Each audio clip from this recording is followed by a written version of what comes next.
And even Yes. going back to the emotions, if there's any one question that frames, and I wouldn't have said this 10 years ago, it's one of those things like talking to people where it's just this consistent, very robust thread. If there's any one question that defines how we relate to change more, it is, are you seeing any given change? And again, personal, professional, organizational, civilizational. We've got a lot of flux these days. Are you seeing a given change from a place of hope or fear? Hope or fear? And we can add into that, Mm, excitement, enthusiasm, anxiety, but hope or mm. fear. We do not talk about that. We do not ask that question very often. And yet it shapes and colors and determines so much else. Hi, Michelle Florendo here, and welcome to Ask a Decision Engineer. Listen in and find out how to untangle big decisions with less stress and more clarity. So often, in the midst of change or the unknown, where our mind goes first is, what are we going to do? But what if the key to being able to navigate change and uncertainty was less about doing, but rather a way of being? Today, I'm in conversation with April Rinne, a futurist, speaker, and author of the book Flux, 8 Superpowers for Thriving in Constant Change, where she shares what she has found is the most effective way for navigating the current world of rapidly accelerating, unexpected change.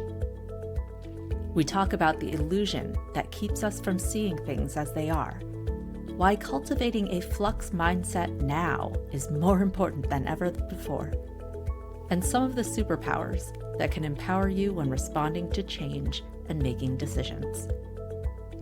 Please excuse the background noise. There is still construction happening right outside my office window. Enjoy the episode. April, I am so happy to have you on the show. Welcome. Thank you, Michelle. I am thrilled to be here. Before we begin, I do want to give a shout out to David Nowinski for putting us in a breakout room so that we could have an awesome conversation about how is it that people relate to these things that normally strike so much angst, change, and decision making. And so, David, if you're listening, thank you for being awesome and putting awesome people in touch with one another. And I echo that gratitude, David. Good humans. Thank you. Yes, good humans. Oh, I'm struggling to know where to start because we had totally launched into fun conversation before we hit record. But I guess a good place to start maybe would be, how is it that you even started down this path of thinking about flux and change and how we relate to such things? Yeah, that's a very good question to start. It sort of opens quite a few avenues that we can explore together. And it's interesting. I always have to give the caveat these days that people are like, oh, Flux, you wrote this book about change and uncertainty, and like, welcome to my world. Welcome to 2020 onwards. And I'm like, yes, absolutely. I was working on this for a long time before that. Right. Your TED Talk came out before the pandemic started. Exactly. And I joke that the book itself was the better part of 3 years of active writing and several years before that of framing and all that, but really more like 3 decades in the actual creation. When I go back and realize, when did I get interested in this world of change and uncertainty? What do you do when you don't know what to do? What do you do when whatever future you thought you were going to have kind of disappears? And that can happen for all kinds of reasons: personal, Right. professional, family, right?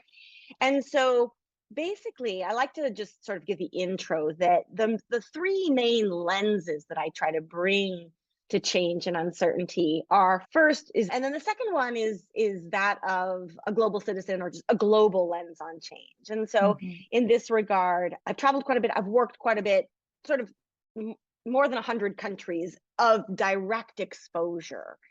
And what that has taught me, that's not to toot my own horn, it's just to say, what I've learned is that every culture and society on the planet throughout human history has also struggled with change, but Yeah. has also found or created new ways of talking about it, seeing it, navigating through it, concepts, rituals, traditions. Like, It's part of the human condition. And here, there's just so much we can learn from one another if we can connect those dots. But most of us are living in our own little, I'll call them cultural silos. Like we know how we deal with change right around us.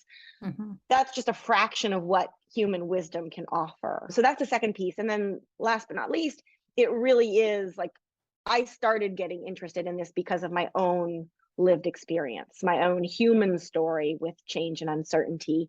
And there, the story, the genesis, the seed, is really when I was in college, more than 25 years ago. So I'm dating myself here. But when I was in college, my junior year of college, both of my parents died in a car accident.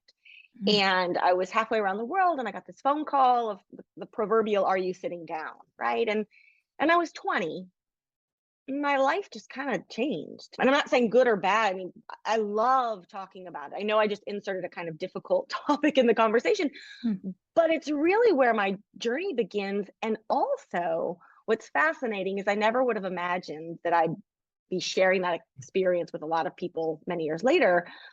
I would not have imagined the collective anxiety we feel in 2022. I would not have imagined the last 2 years. There's a kind of zeitgeist as well.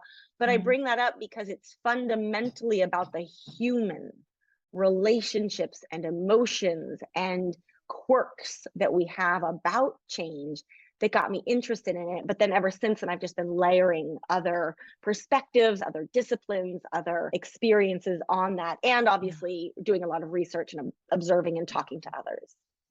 Like I love what you just shared, because I think the thing that I'm taking away here is that change is something that all humans have to engage with. And it's a very human thing because we have that ability to also think about how we're thinking about change as opposed to others in the animal kingdom. But, the piece around human story, your own personal story, how we see it play out in cultures that even predate, those about the ones that exist today, and then also how it plays out in organizations. There's just so many different layers. But you hit on something that I think is what made me know when we were in a breakout room together on Zoom, like, oh, you are my people, because you named the emotions that come up, and that there is something there. It's not something to put away in a box and walk away, but something worth looking at. And it's actually where it's where this begins. And we spend so much time figuring out, thinking about, talking about what to do about change, what action are we going to take, how are we going to react, what's that thing, what's the action. And that's fine.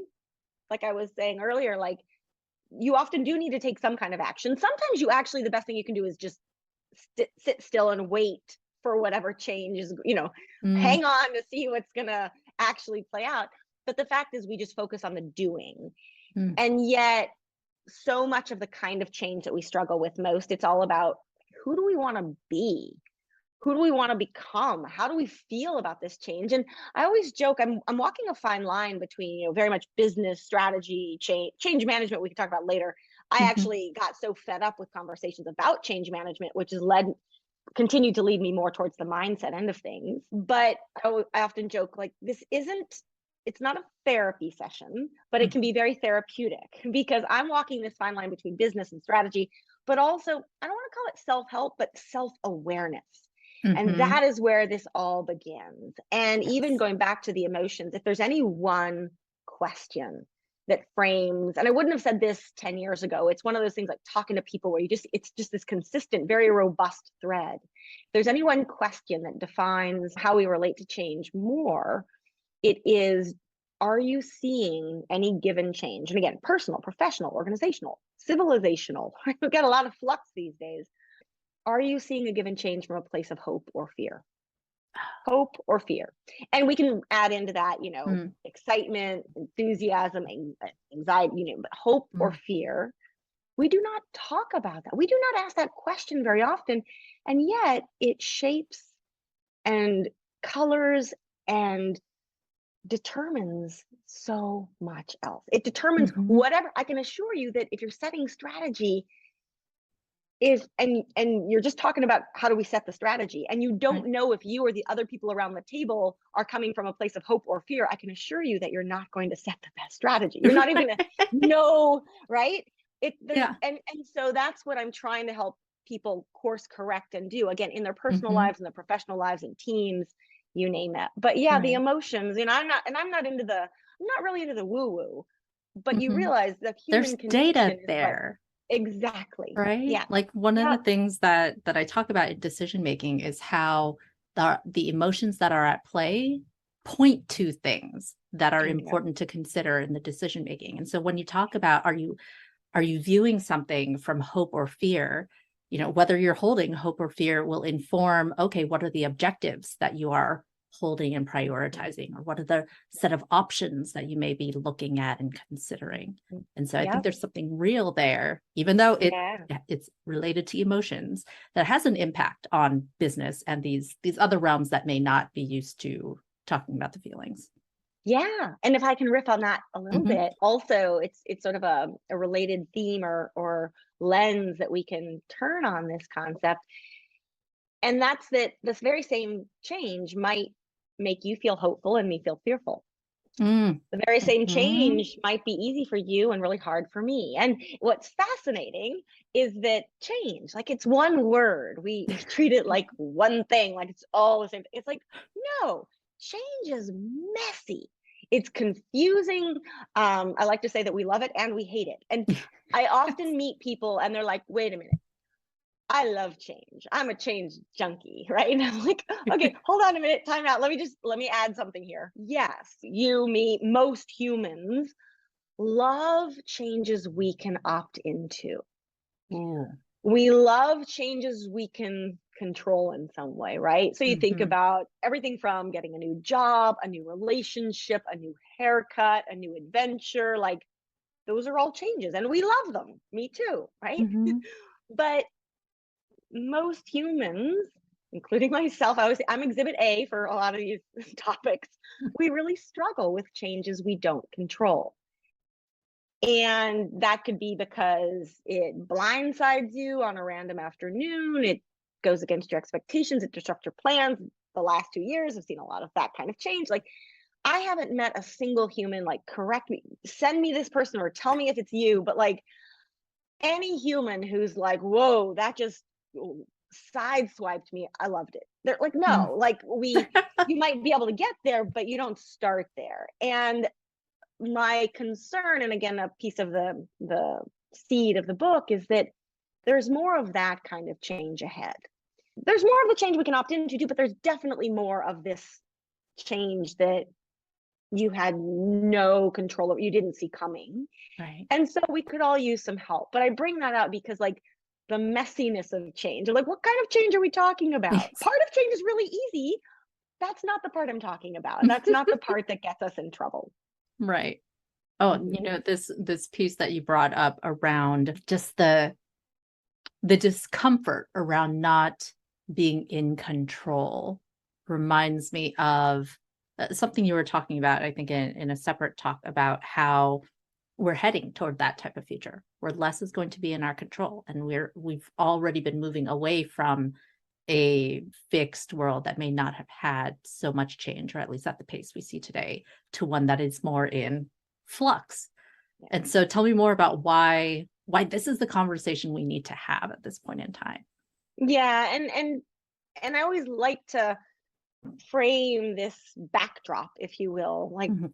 and it sounds a bit trite these days. Change is universal. The only constant is change. Like, we kind of know that at this point. But this whole notion that we have, and I think in particular in modern history, that Mm. we've been brought up, socialized, taught, told, who knows, it comes from lots of different forces, that the world is somehow predictable and controllable by humans. Mhm.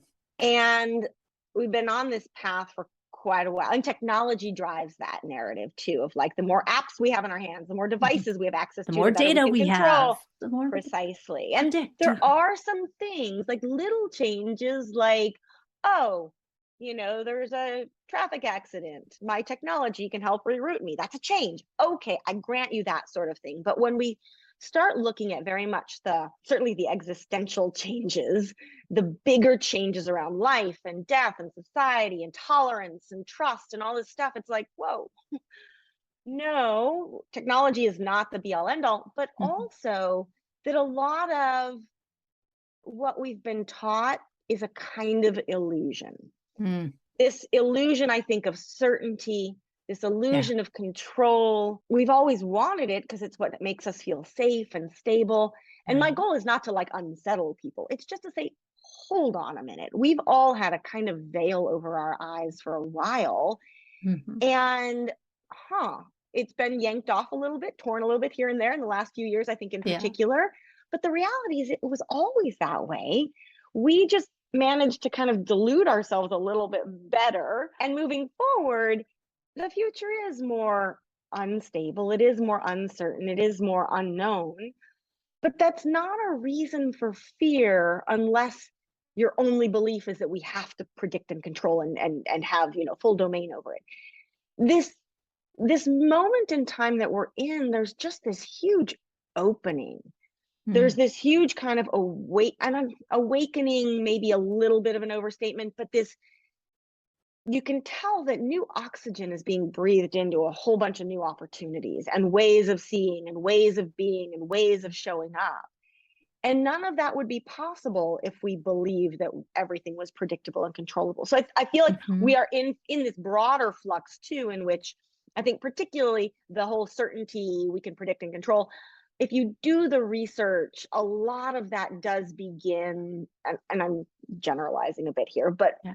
roughly, not surprisingly, first industrial revolution, Mm, right? And you have this sort of mass, like all of a sudden we can build companies that are bigger and bigger, we can create products that reach more and more people, and you see some themes, some trends kind of moving in lockstep. You see mhm. the advent of modern consumerism, which is another theme in my work, but like that starts to play out. Technology as a kind of savior starts to play out, but also this belief that humans can control almost anything that happens to us. And so I feel like there's a kind of reset, a level set around that, where the stuff that really, really matters, no, we can't predict it. We can prepare for lots of different things that could happen to us, Yeah. but let's get out of our own way and stop believing that we are somehow the be all end all. I know this sounds a little bit hokey, but recently with the Webb telescope images that were coming through too, where you're Mhm. like, hello, that there's a different kind of level set there too, where you're like, and we Yeah. thought we were the center of what? Right. Hang on, right? Yeah. Anyway, I digress. Well, I'm what I love about you just calling out this myth and this illusion is that we can opt into whether we want to keep the veil on or lift it off and see and play with Yeah, what would be different if we engaged with a different mindset. yeah, Right. Like yeah. if we didn't believe, like I like to say that at least in decision making, good decision making is not about clairvoyance. It's about feeling empowered to meet the moment and meet whatever may come with a new decision. That. Love that. Well said. Well said. And well, I talk a lot about too, like certainty. Certainty is elusive. Like it always Mm. has been. Like this notion. And granted, there are a few things. I joke. There are a few things in life, like the laws of physics, pretty close to certainty, kind of, sorta. 1 plus 1, as far as we know, will continue to equal 2. Like small, like there are things like that, but that's a fraction of what life is about. And Yeah. even people who are in a place of relative stability these days, or feel like they're quite like capable, everybody is going to encounter an experience in life that knocks you sideways. And I hate to sound morbid, but like, if nothing else, death, okay. But short of that, and that situation in which having clairvoyance, having some kind of mystical ability to see all, you're going to be whacked in the face that that's not how it works. And Mhm. to have to face that reality in the moment is usually pretty painful. It's one of those things, Mm. like if you do the preparation beforehand, if you think about these things and overcome those phobias and quirks, you can do that when times are calm, which prepares you for times of crisis. And Right. even in that light, I've had quite a few conversations recently around people saying, well, yeah, I get flux and change, whatever. They're like, but look at the last 2 years. Look at how much we've grown and how much we've adapted. And Mm. like, we've done such a good job. And I'm like, yes, in fairness, much of humanity has learned to do things we didn't think we could do 3 years ago. Awesome. But keep in mind that we did that with our backs against the wall. We did that when we had Mm, no choice. We did that many times. It was like survival, right? And yeah, so I'm always like, sure, we can do that. But I would argue, why don't we learn the skills and tools to do that when it's not so painful in times of peace and stability? I mean, that's when you want to be hmm, doing this kind of preparation so that right. when it's crisis or uncertainty of many different flavors, You you're already have ready the for it. muscle memory. Yeah, Exactly. It is training that mental muscle. Yeah. right. So let's double click into this mental muscle because I think you alluded to it Yeah. before when you Yeah. talked about, are you seeing things from a place of hope or Mhm. fear? But tell me more about what is this muscle or this mindset that can better prepare us for inevitable changes that we can't control Yeah. ahead. So this is what I call my my small contribution, my small solution to some of this, messiness that I was talking about earlier. It is what I call a flux mindset. And Hmm. going back to where I was talking about the different kinds of change, a flux mindset is the state of mind that can see all change. So I mean the good and the bad, Hmm. unexpected and expected, but especially that hard stuff, the stuff you didn't see coming, the stuff you just wish would go away. It's the ability to see all of it as an opportunity to learn and to grow and to improve and to do that consistently over time. So I sometimes call it's an attitude of, to some degree, abundance, but also optimism, not naive optimism, but it's grounded in the wisdom of what is and is not, the wisdom of the veil coming off, what is and Hmm. is not, what we can and can't control, Yeah. and at the end of the day, what really matters. Because we're Mm. getting distracted in a lot of different ways on a lot of different threads about things that don't really matter at the end of the day. But that's what it is. And maybe just a quick side note, I Yeah. often get the question, how does a flux mindset relate to a growth mindset? Mm. And I love that too, because I'm a huge fan of growth mindsets. And I'm guessing many of your listeners and viewers will be familiar with a growth mindset, and they're related. And I like to think that the flux mindset builds upon the canon and the concept of a growth mindset. So the growth mindset concept was founded by Stanford psychologist Carol Dweck about Yep. 30 years ago, focuses primarily on children and how they learn. And the basic concept is that our state of mind is neither predetermined nor fixed at birth. We will continue to evolve and adapt and grow over time. Its insights are phenomenal. What it doesn't really address, though, is how we deal with constant change and uncertainty. So Mm. back to what we were talking about earlier, do you see change from a place of hope or fear? Do you expect things to go to plan and then get anxious or unravel when they don't? Mm. That's where a flux mindset comes in. But it necessarily relies on and is grounded in the belief that our mindset can grow and evolve over time. But it takes it kind of to think of it as vitamins for a growth mindset. Yeah. Yeah. Mm. Okay. And so, one of the things that I wanted to ask you about were some of the superpowers that you Mhm. talk about that fall under this mindset. Yeah. So let me give a little bit of context, the Yeah. relationship between mindset and superpowers, and then we can dive Okay. into that one. So yeah, the first step I always say that, like, the first thing you need to do to like start figuring out how do we train this mental muscle and thrive in a world in flux is to open a flux mindset. And when I say open a Mm. flux mindset, I simply mean acknowledge that your relationship to change can improve and start looking at, again, when I say all change, I mean literally all change, even the stuff you just don't even want to acknowledge it's happening. Can you still see it as a opportunity for growth? The second step, though, is to use your flux mindset once you have a sense of what that looks like. And again, everyone's is different, everyone has unique life experiences, but we all have one. Yeah. Use your flux mindset to unlock and develop the 8 flux superpowers. And I joke, Okay. not joke, but I say that this is the how to. Because people say, okay, Okay. I have a flux mindset is open. Now what do I do? Like, give Mm. me some skills, give me some tools, give me some practices. And that's what these 8 superpowers are.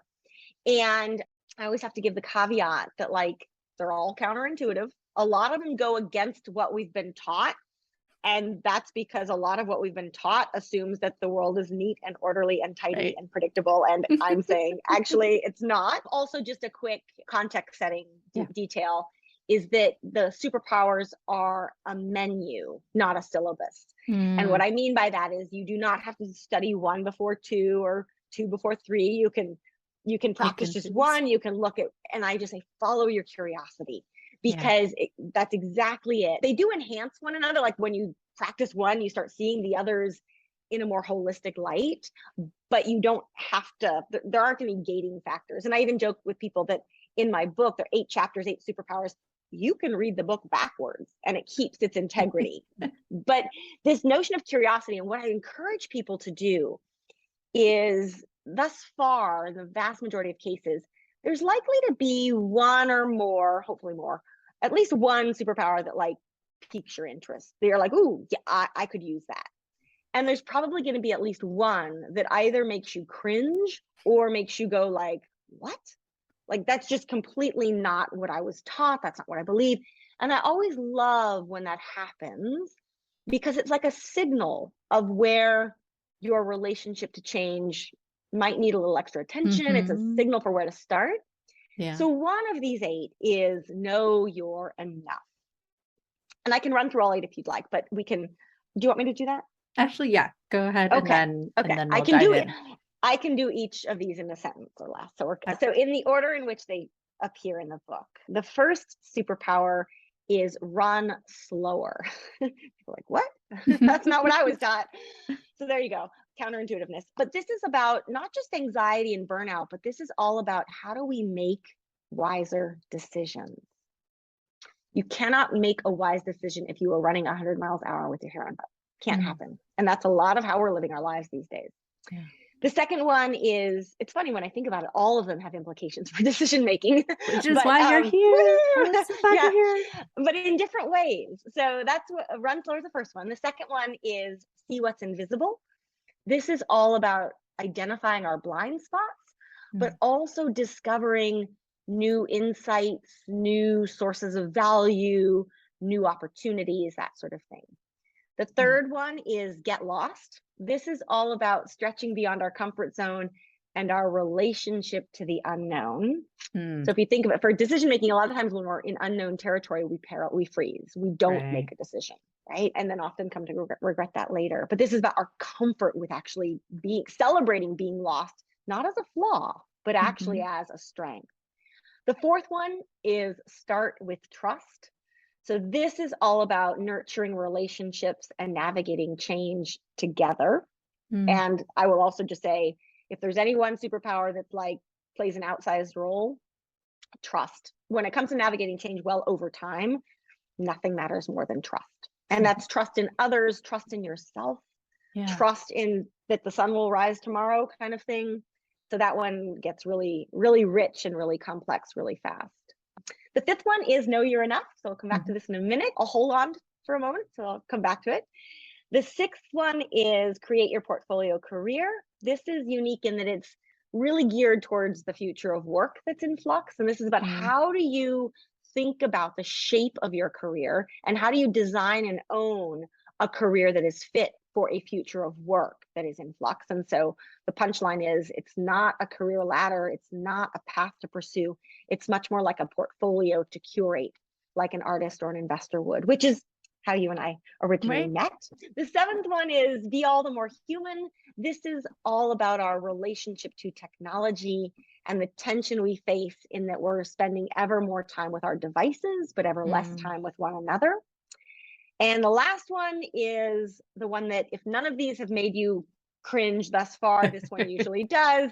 It's called let go of the future. And people say like, how can a futurist even say that? This is all about our relationship to control. And what I mean, think of this as letting go of our obsession, just as we were talking about before, our obsession with wanting to predict and control, quote unquote, the future, because there is no one future. There isn't. It's a figment of our imagination. By the time a future arrives, it's the present. There is no one future, but there are many different possible futures that we're all contributing to every day. And so are you contributing to the kinds of futures that you'd like to see? So that's all 8. Should I go ahead and tuck in a little bit to know your Yes. Well, I mean, thank you for giving that overview, because I already know some of the ones that I hope you can dig into. One is the Yeah. knowing you're enough. Another is that the getting lost, like that Yep. embracing being with Yep. the unknown. And then, yes, coming back to the letting go of the future. Super. I love this because too, I was preparing for our conversation today and I was like, oh, yeah, they do relate to decision making, but even our conversation thus far, I'm like, oh man, they all do, but in ways, and this is one of the things I love about what I get to do. Like I'm learning right now. I'm like you're adding this lens that I go, oh yeah, I need to pull on that thread a little bit more and it could help more people in different ways. So Mhm. thank you, Michelle. Yeah. So back to know you're enough. So this one is all about our obsession with more, Yes. more, and And also our quest for true happiness. Yeah, go ahead. well, I mean, I wanted to provide context as to why Yeah. I am asking about this one first, because I'm teaching a class on decision making, and this one gets people. They're like, wait, but I want to find the best or want to pursue more. And we talk about like satisficers versus maximizers from Barry Schwartz's book. And it's a hard one for people to let go of. So figured you could shine a light on what you've seen and why it's worth it. Yes. And I want to be really clear. I am not saying that more is bad. I am not saying that more is unreachable. I'm Mhm. not judging more at all. What I'm saying is our obsession with more is making us sick, making us miserable. Yeah. And for me, all of the backdrop is what happens when change hits. Mm, When you are an always after ever more lifestyle mentality, you name it, you have a much, much, much harder time adapting and pivoting and responding to change. There you go. mm, Now, coming back though to sort of the the narrative in, the story in, more has always existed, the concept of more, right? Now, for yeah. most of human history, we have always focused on enough. This obsession with Mm, more is a very recent phenomenon, also going back roughly, not just to the first industrial revolution, but in particular the advent of consumer mass marketing, which is mm, only about 100 years old. The 1920s is when it really got underway, thanks to this guy named Edward Bernays. Whole other story. Talk about that later if you want. He trained with Freud and used a lot of psychology to basically, it's a lot of the science around addiction. mm, But put that aside. When I say more, a lot of people, when we think about more, it's like more money. That's a big one for people. But it's not just money and it's not just power. We're mhm. living in a world today where not only the assumption that more is better, now we'll come back to like, where does that come from? But more likes, more clicks, Mm, more clothes, more car, more everything, like on mhm. every metric.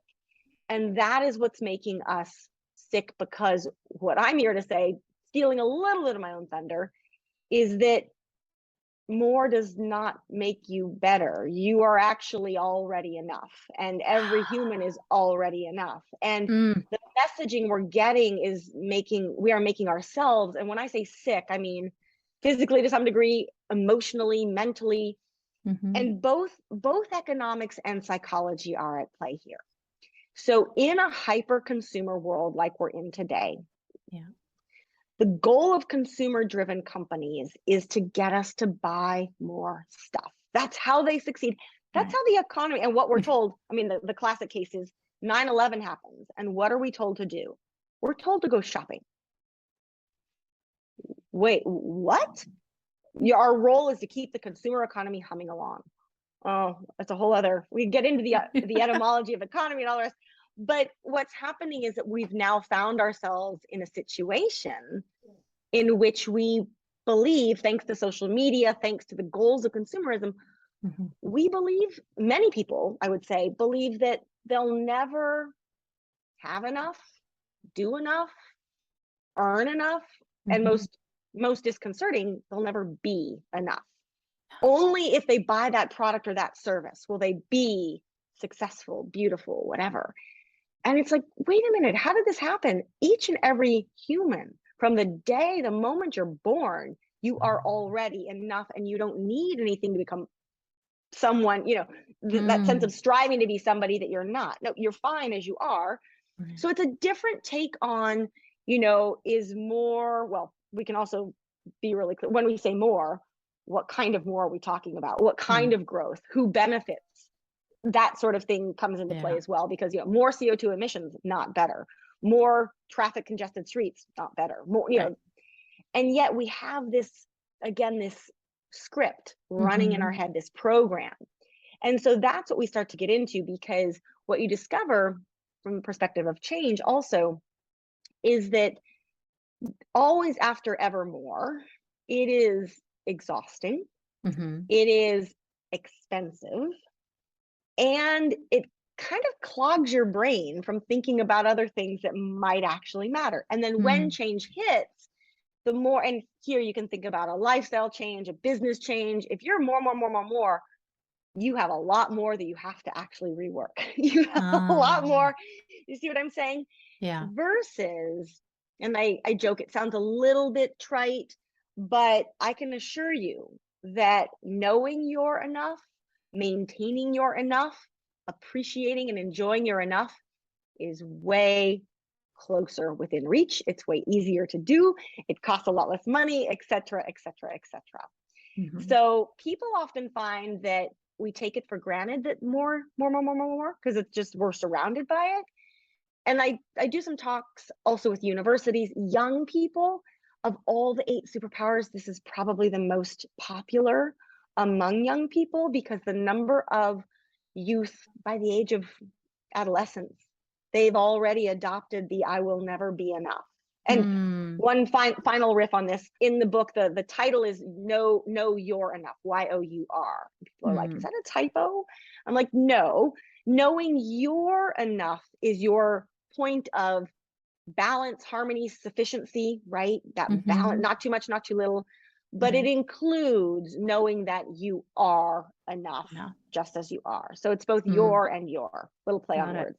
Right. Because knowing you're enough, like with the apostrophe, enables people to be just more well-resourced to be able to face change. And then knowing you're enough, like what is the enough, creates a more realistic equilibrium point to return to, versus the slippery slope of evermore. Bingo. Like Bingo. And kind of what we were talking about earlier, the internal relationship to change is the knowing you are enough.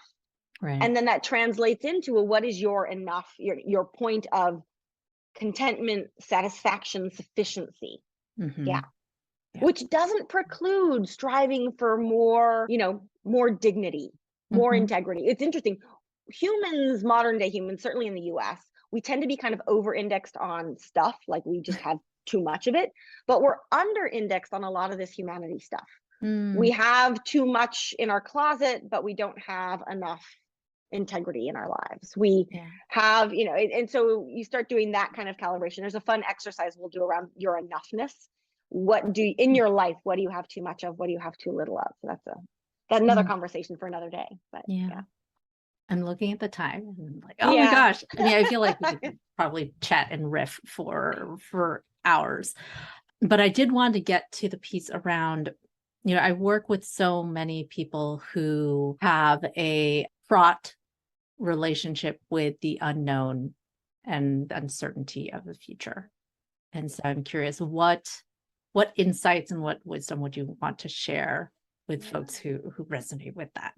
Well, and my first disclosure is like that has been me for much of my life as well. I get it. It's part, and there's a piece of it that is part of the human condition. We can talk about that, but then there's also this sense of like, and if it doesn't align with where the world is heading, I don't want to just write it off as well. That's just what it's like to be human. It's like we could do better. But again, I want us to set this in a social and cultural, historical in context. When we hear something like getting lost, the phrase itself has a bit of a stigma. If you got lost, you screwed up. You did something wrong. You were stupid. You were foolish. How could you possibly get lost? It's kind of a bummer because you're sort of putting yourself at a deficit from the get-go. We also often equate getting lost with some kind of loss. I'm lesser than for getting lost. And yet again, you can look at this from the perspective of, quite candidly, the whole experience of being human is one giant exercise in being lost. Right. So like, could we just get out of our own way and learn to appreciate that? But more, and kind of the piece about change in a world in flux is this sense of we have to shift this from seeing it. Getting lost is not a failure. It's not a mistake. It's not a problem at all, actually. And the examples I often like to use are, think about when you got lost on a trip. You were traveling somewhere, you got lost. Oops. What generally ends up happening? You make a new discovery. You go somewhere you didn't expect, and it often ends up being like one of your favorite memories of the trip. If you look at innovation, inventions, creativity, those would not often have happened at all without being lost. So we can see our way to like, oh yeah, there's some good qualities of getting lost. Okay. But then where I want to get us to ultimately is to see not just getting lost and being lost, but actively seeking to get lost and embracing that notion of having no idea necessarily where you are, not really knowing how things are going to turn out. And I'm not talking about irresponsible, just like throwing it all over the wind. I'm saying when it happens of like, I do not know what to do. I do not know where I am. I do not know what you could say decision to make, to realize in that moment that you are developing that superpower. And the people who respond best to any kind of flux, right, whether it's pandemic or workplace or family or health or you name it, are the people who are able to embrace and even enjoy that feeling of having no clue where they are. Because that too, just like everything in life, it's not going to last forever. Yeah. But to be suspended in that not knowing, it is a temporary transition, a temporary flux that sometimes can feel like it's lasting a lifetime. But the fact is, that is the moment when growth is happening. That is the moment when new insights happen. That is the moment when, becoming that sense of what do you do versus who are you and who do you want to become, that becoming starts to happen. And so again, part of it is you could talk about it on the surface as a linguistic shift, but seeing we treat getting lost so much as a problem, a stigma, a deficit. And it's totally the opposite. And the people, if you look around at the people who are good at getting lost and just sort of hanging with it and being like, we don't know, but we're going to stay in it and get through it. And we're not going to fuss too much that it has to be scenario or outcome X, not Y. We're just going to get through it and stay aware. And again, feeding back to some of the other superpowers, that seeing what's invisible. We're going to have our peripheral vision as wide as it can possibly be. Right. We're going to be working with others who can show up with good intent, all of that all of a sudden getting lost, actually people start to actively seek it out. It becomes a source of joy as opposed to a source of, again, anxiety or fear. Let's see, as we start to wrap things up here, what is it that you would want to leave my listeners with?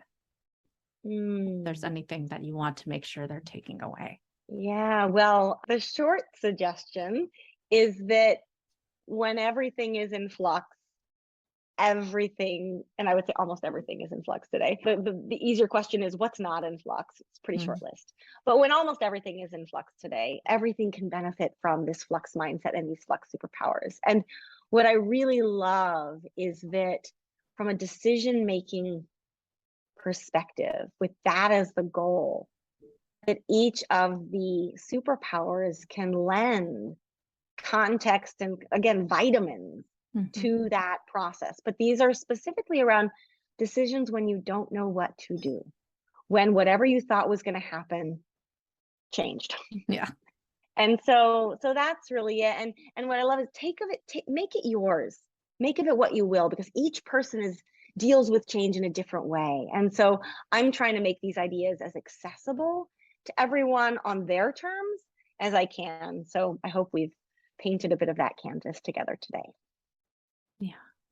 Well, thank you so much for spending your afternoon with me, riffing about change and decision-making and uncertainty and possibility. Because I think there's a lot that can be untapped when we're able to shift this relationship that we have with change, uncertainty, decision making to one where we feel more capable. I think Yep. it allows us to paint a more vivid picture of the possibilities of the future, encourages us to think of what might be possible, not just for ourselves, but the systems within which we are connected. Yeah. And it makes Yeah. me hopeful. Mine is a fundamentally hopeful message. It doesn't mean that change is easy or that change is going to end. No, but there's such a huge opportunity. And even in the not knowing, there's Mhm. huge opportunity right there. And that's a different kind of letting go. But when we let go of what we think is going to happen or believe has to happen, we actually open ourselves up to a new universe of what could happen, which Yeah. includes outcomes and decisions beyond our wildest dreams. Mhm. And so that's what, yeah, fires me up. And yeah, none of this takes any kind of technology or money that someone may or may not have. Like, it's the bonus in all of this is getting to know yourself so much better, Mhm. which I think is a benefit, not just for you and every day for the rest of your life, but everyone that you touch and care about. And, a lot of this, I talk to a lot of parents too, and it's like, your kids, like, this is a really good thing to do together. So, Yeah. anyway, Hmm. thank you so much. Thank you. Yeah, my pleasure. Thank you so much for listening to this episode. If you heard something today that you found helpful, please share this episode or write a review. Also, if you're interested in more resources on how to make decisions with less stress and more clarity, like my quick start guide for untangling big decisions or the decision-making courses I teach, check out the show notes or go to askadecisionengineer.com to sign up for the mailing list. This episode concludes this season, and the podcast will be on break until 2023. If you haven't already, check out past episodes from this season or some of the previous seasons. Season 4 focused on interviews with experts. Season 3 was all about emotions in decision making. Season 2 is where I teach you quick tips and strategies for working through a big decision. And Season 1 is where this all started. Again, this is Michelle Florendo from Ask a Decision Engineer. Thanks for listening, and I'll see you next season.